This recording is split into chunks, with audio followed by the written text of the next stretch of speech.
So welcome back to the Irish Independent. I'm delighted to be joined by Kansas City Chiefs team president Mark Donovan. Mark, how's it going? Great, thanks. Welcome to Kansas City. Thanks very much. I suppose just starting off, we'll come on to the Chiefs in a second, but like from you, for your position, what's it been like having the World Cup in your city, in your stadium so far?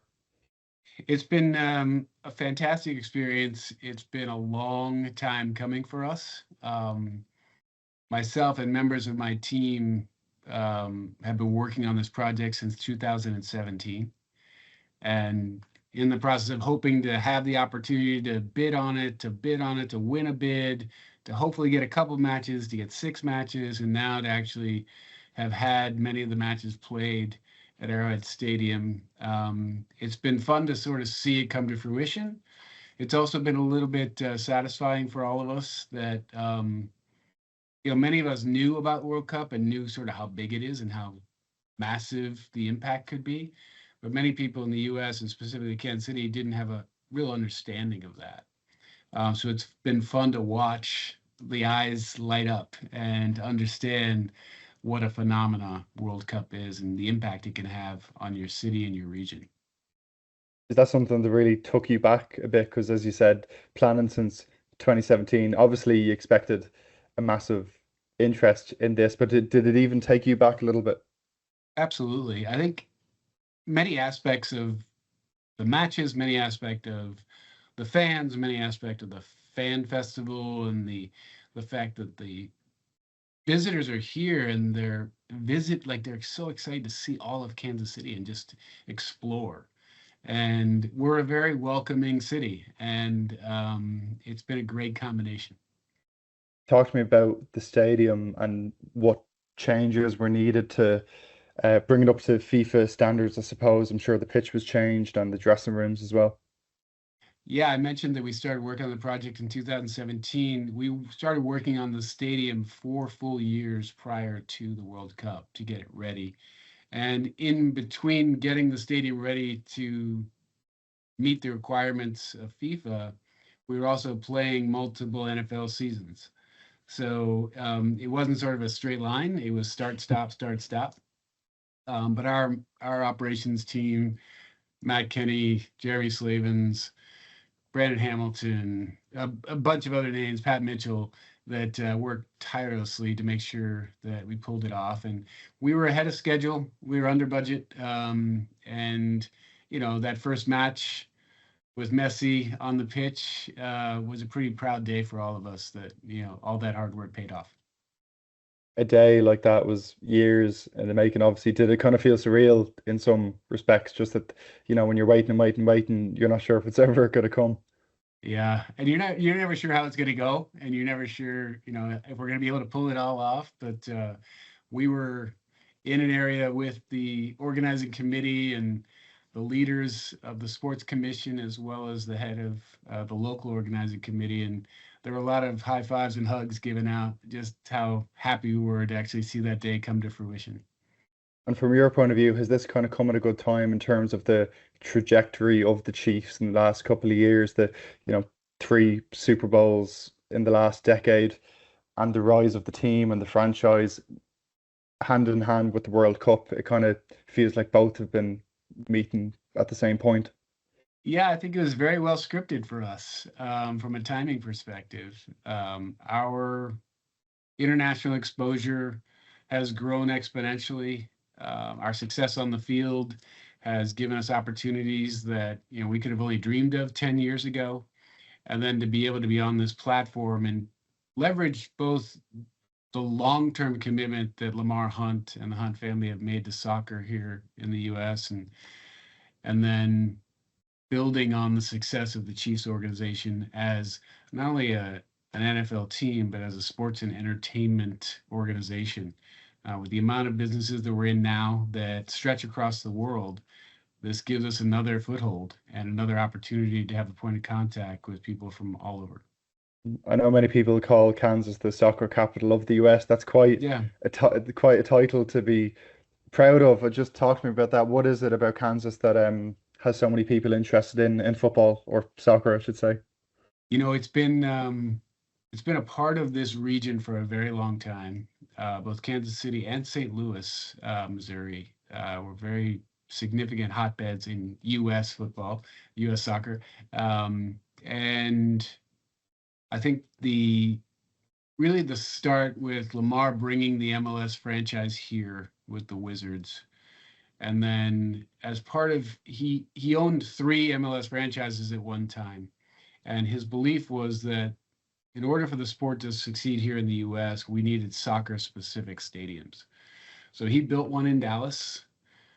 He later built one in Columbus, where he owned both of those teams. And here in Kansas City, he found a ownership group that committed to him that if they bought the team, they would build their own soccer specific stadium, which they did with Sporting KC.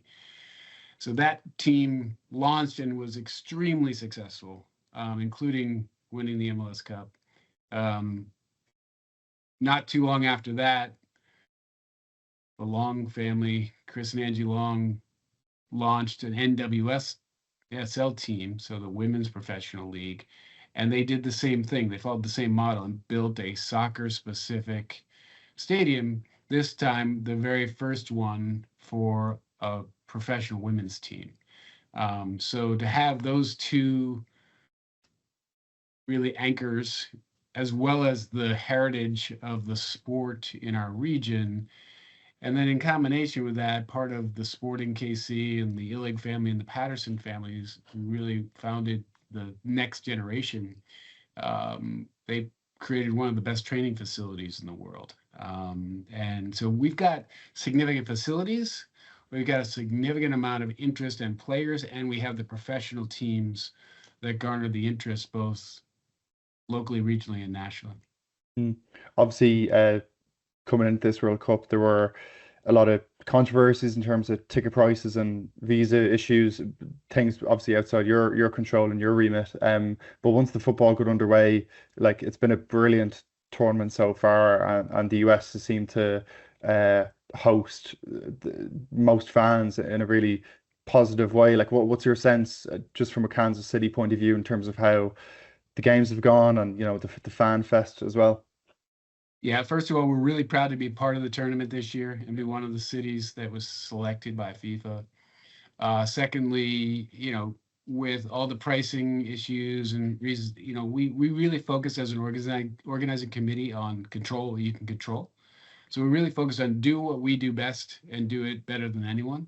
And that for us as an organization is about the fan experience. And I know it's about that for our region.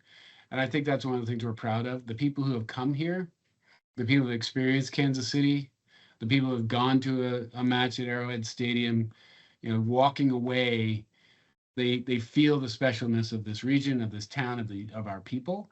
And our hope is that they want to come back and visit us, whether it's to come to a baseball game, come to another soccer game, or hopefully come to a Chiefs game.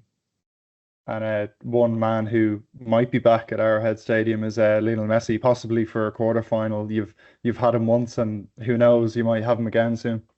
Yeah, it'd be a special evening if we can get him back.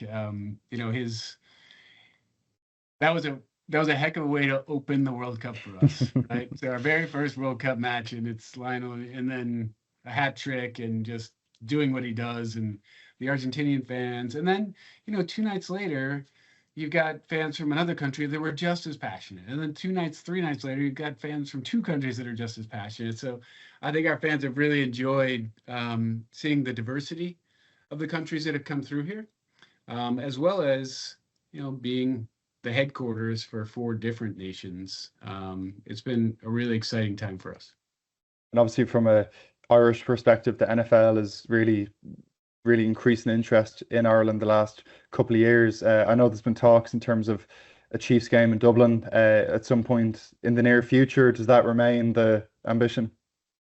It absolutely does. Number one, you've got people like me who want to come home. Secondly, we've been working with many of the folks at the NFL and the NFL International about trying to make sure we get there.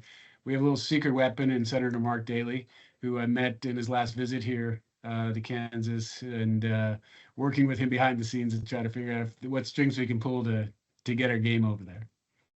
How pleasing has it been to see the increase in interest in the NFL in Ireland and Europe? Yeah, and it's one of the things we focused on when the NFL gave the teams the opportunity to start bidding and actually running the businesses themselves in the international markets. We focused on Europe, and we started in Germany, but our because there was just a number one, there's a lot more demand and there's a lot more history there. Um, but we always looked at strategically if we're going to grow, we're going to grow European. Other teams have gone South America. Other teams have gone Far East.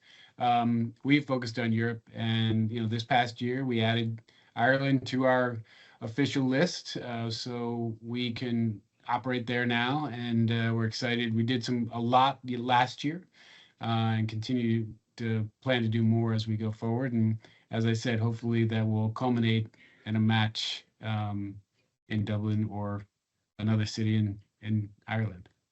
Brilliant. Well, Mark, Colombia and Ghana is next in Kansas City. Another really good one to look forward to. But for now, we'll leave it there. Thanks, Mark, for joining us on the Irish Independent. And you can follow all our World Cup coverage here across the next couple of weeks.